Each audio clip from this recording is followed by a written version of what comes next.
அழகர் கேக்குறாரு, என்னப்பா நடக்குதுங்க? யாருப்பா இந்த ஆளு? மாயாண்டி சொல்றாரு, அப்பா அழகரு, புதுசா கல்யாணமானவங்க அங்க இங்க போட்டோ எல்லாம் மாட்டி வச்சிருப்பாங்கல்ல, அந்த மாதிரி மாற்றுறதுக்கு உங்களோட எந்த போட்டோவும் இல்ல. அதான் மதுரையில இருந்து தனித்துவமா உங்களை போட்டோ எடுக்கிறதுக்கு டைரக்டரை வர சொல்லியிருக்கேன். அந்த பெரிய டைரக்டரு இவர் தான். எல்லா அழகான இடத்துக்கும் போய் நீங்க போட்டோ எடுக்க போறீங்க. பென்னி குயிக் சொல்றாரு, அப்பா அழகரு, அப்பாவோட ஆசைய நிறைவேற்றி வைக்க மாட்டியா? பூங்கொடி சொல்றாங்க, எனக்கு சம்மதம் தான். வீட்டுல இருக்க எல்லாரும் பூங்கொடி சொன்ன உடனே சிரிக்கிறாங்க. வீட்டுல இருக்க எல்லாரும் ரெண்டு பேரையும் கூட்டிட்டு போக சொல்றாங்க.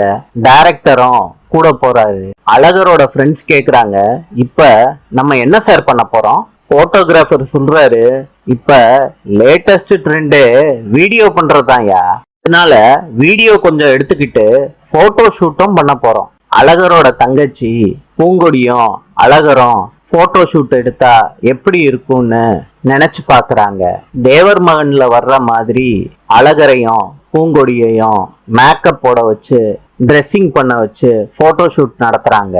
பிரபலமான படத்துல வர்ற மாதிரி ஹீரோ ஹீரோயினா அழகரையும் பூங்கொடியையும் மேக்கப் போட வச்சு ட்ரெஸ்ஸிங் பண்ண வச்சு போட்டோ ஷூட் நடத்திக்கிட்டே இருக்காங்க.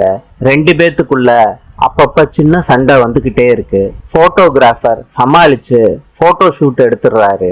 பூங்கொடி வீட்டுக்கு வந்த உடனே அழகர்கிட்ட சொல்றாங்க, இவளா இந்த கல்யாணத்துக்கு ஒத்துழைப்பு கொடுக்கறா, போட்டோ ஷூட்டுக்கு ஒத்துழைப்பு கொடுக்கறான்னு சந்தேகமா இருக்கா?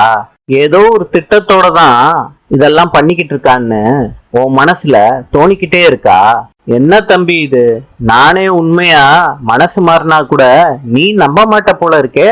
அழகர் சொல்றாரு, அப்படின்னா நீ உண்மையா மனசு மாறல அப்படிதானே? ஓ, நான் சொன்ன வார்த்தையில புடிச்சுக்கிட்டீங்களா? பயங்கர ஷார்ப்பு தான் நீங்க. சொல்லிட்டு பூங்கொடி படுக்கிறாங்க. அழகரும் படுக்கிறாரு. நாளை சந்திப்போம்.